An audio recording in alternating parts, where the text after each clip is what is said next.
everyone. It's Jenny. I've got a couple wonderful stories to share with you today. They're both about sharing. Something we do a lot at school, don't we? We share our tables with friends. We share sometimes recess toys together. But these stories are really cool. I think you'll enjoy them. The first story today is called The Story Blanket. Farida Wolf and Harriet May Savis are the authors, and it was illustrated by Elena Ordriozola. What a nice name. Okay, we're going to open up the book and see what happens in this story. Do you remember last time I read a story, I said every story has a problem. So let's find out what happens in the story blanket. Here's the title page. Remember, every book always starts off stories with a title page.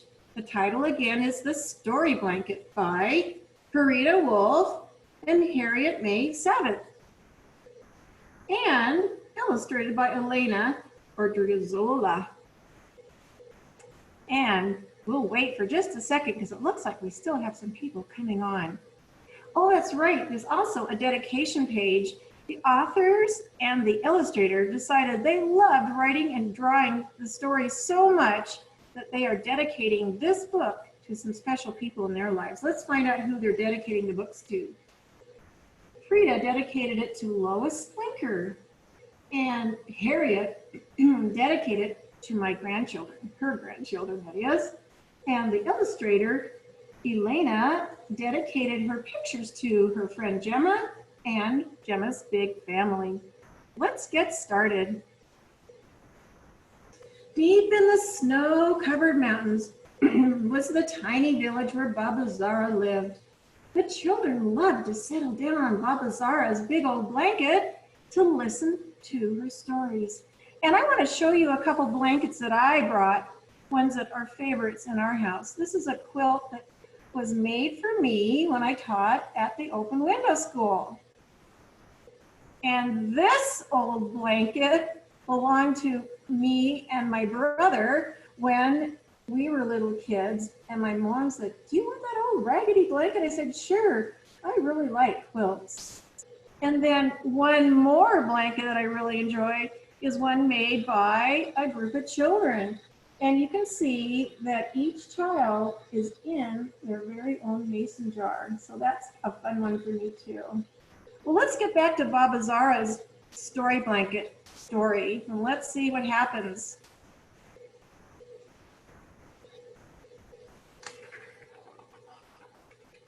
Whoops, there we go. One day, Baba Zara noticed there was a hole in Nikolai's shoe.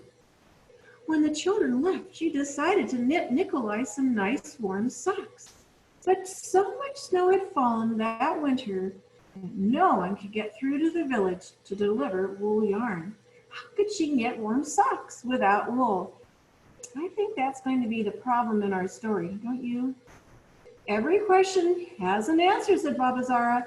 You just have to think of it. She poured herself a glass of sweet tea to help her think. Before she had taken 3 sips, Baba Zara knew what to do.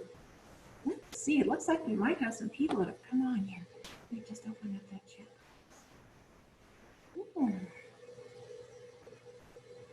All right, and now let's see how she's going to solve that problem.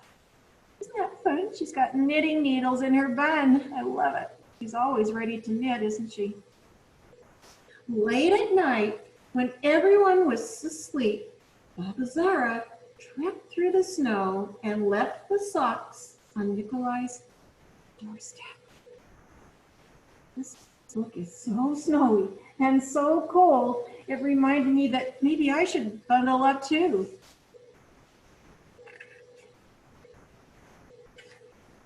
A few days later, Baba Zara noticed the postman looking quite chilly. Soon after, the postman found a scarf wrapped around his mailbox when he left to start his morning rounds. Do you know who made it? He asked everyone he met. But no idea. That is wonderful. What a wonderful gift to receive on a cold, chilly morning. The schoolmaster was surprised to find a warm pair of mittens on the woodpile when he brought in wood for the school stove. Mrs. Ivanov flapped the ravens from her wash with the new knitted apron she discovered beside her water pump. And there's the beautiful apron. You recognize some of those patterns? That might be a clue to what Baba is doing. And here we go again, a sticky page. Before long, the grocer was wearing a new shawl instead of her old moth-eaten one.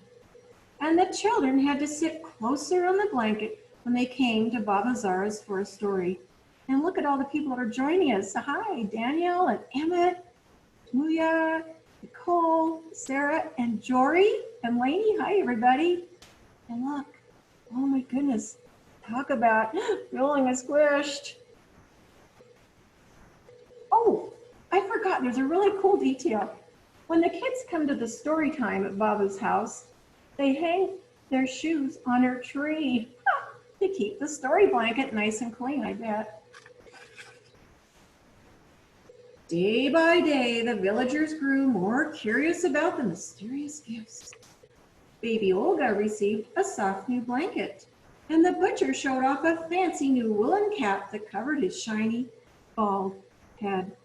The children were now squished together on Baba Zara's very small story blanket. Oh, goodness. Isn't that a cozy, cozy blanket for that little baby? Confusion grew when the tailor's scraggly cat showed up, purring and grand in a snug cat coat. There was no more story blanket left to sit on. There's the cat's gorgeous coat. And look, there's one of the children waiting for the story hour. Oh, I don't see a blanket, do you? The villagers asked the mayor to help them solve the mystery. You know what Baba Zara always says, the mayor replied. Every question has an answer. And when the children saw the socks, the scarf, the mittens, the apron, the shawl, the cap, the baby blanket, and the cat coat all together, they shouted, oh, it looks like Baba Zara's old story blanket. That's what we were thinking it might be too, weren't we? But she doesn't have it anymore, said Nikolai. Ah, said the mayor, the mystery is solved. Baba Zara used the wool in her blanket to make these gifts. Now it's our turn to give Baba Zara a surprise. How fun. Sometimes problems create wonderful answers, don't they? Let's see how the village is going to solve their problem.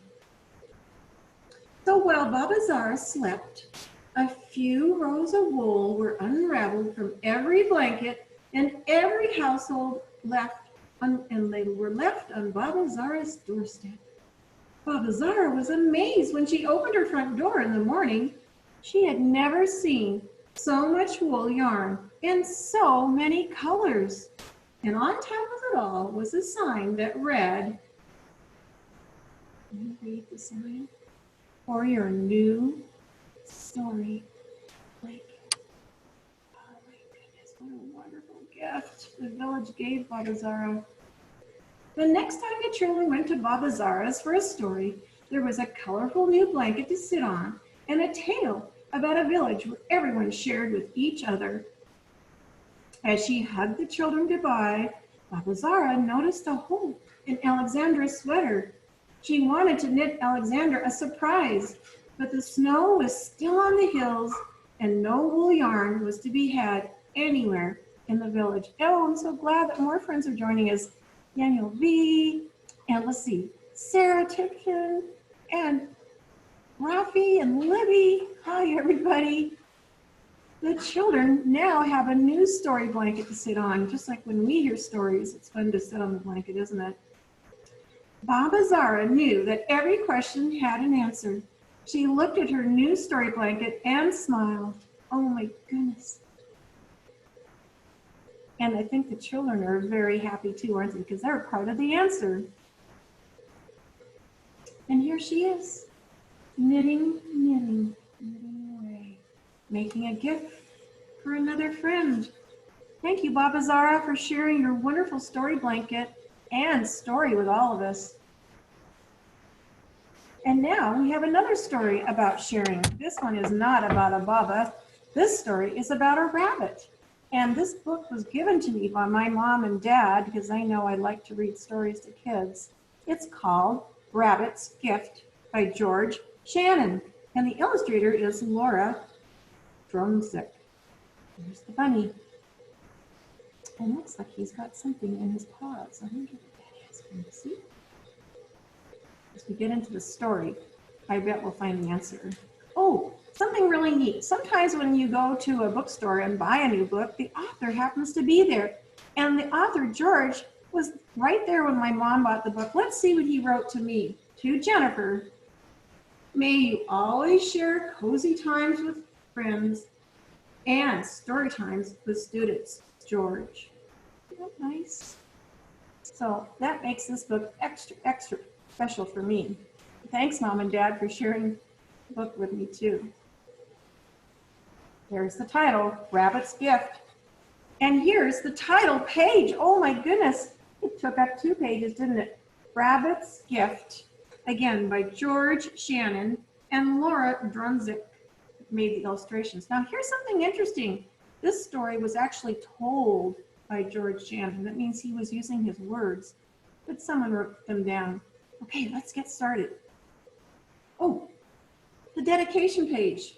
George dedicated to Sue's Ethel, and the illustrator dedicated it for Will and Clara. Rabbit twitched his nose in the cold, damp air. Oh, another story about being cozy and about being cold. Time to find food. More snow is coming soon.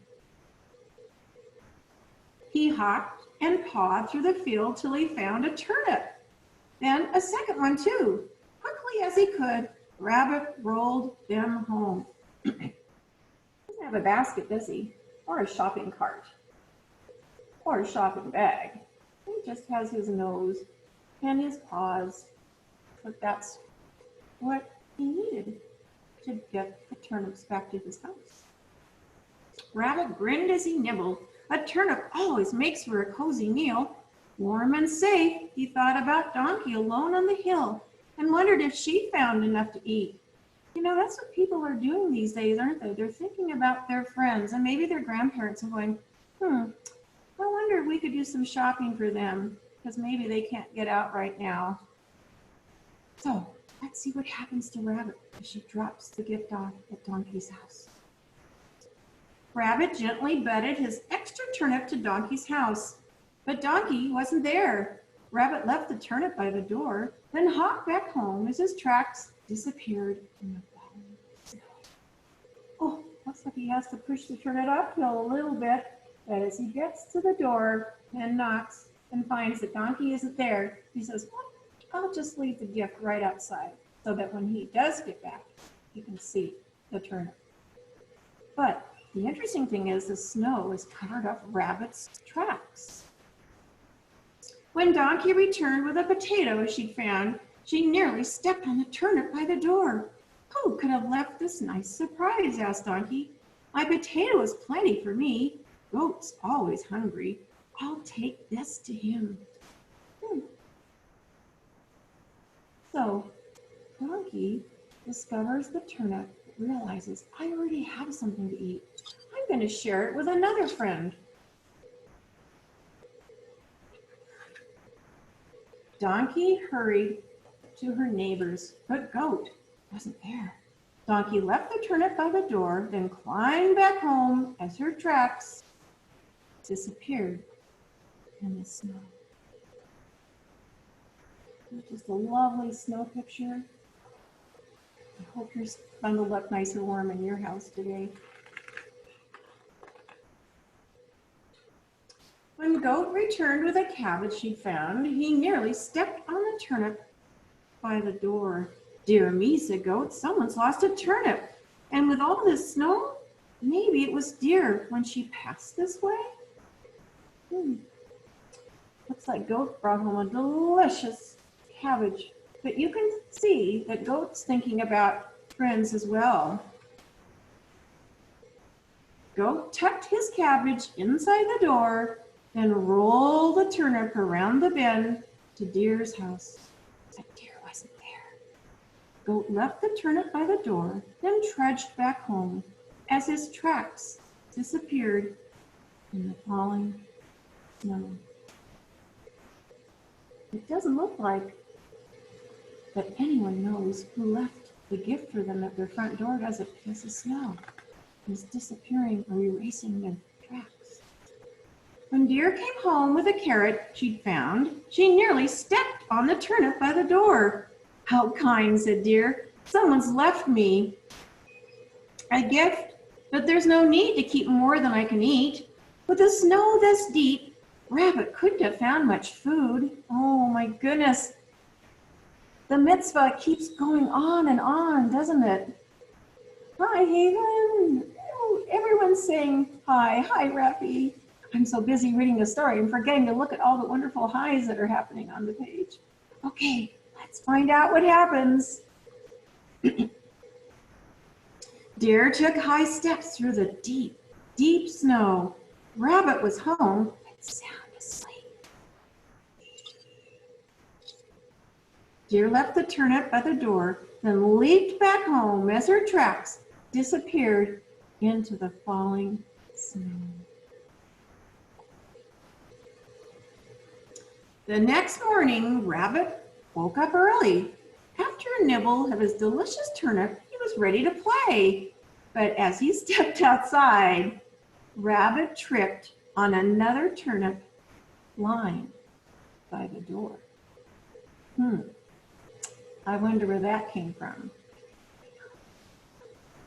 Who in the woods could have brought this turnip to me? Rabbit looked for tracks, but the night's first snow had erased everything. I don't know who to thank. Then Rabbit slowly grinned. But I know just who to share it with. And there.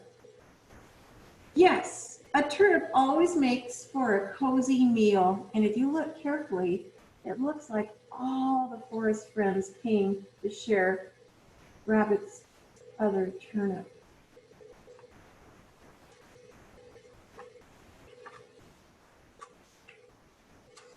Author's note. Rabbit's gift is based on a folktale that has been shared for centuries.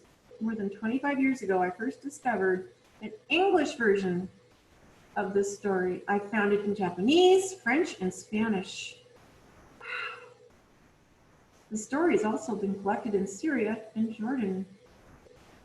No doubt, like most folk tales, this story exists among and beyond these cultures. Now, through this book, I share it with you. And look, we even have the symbols in Chinese for rabbit, donkey, goat, and deer.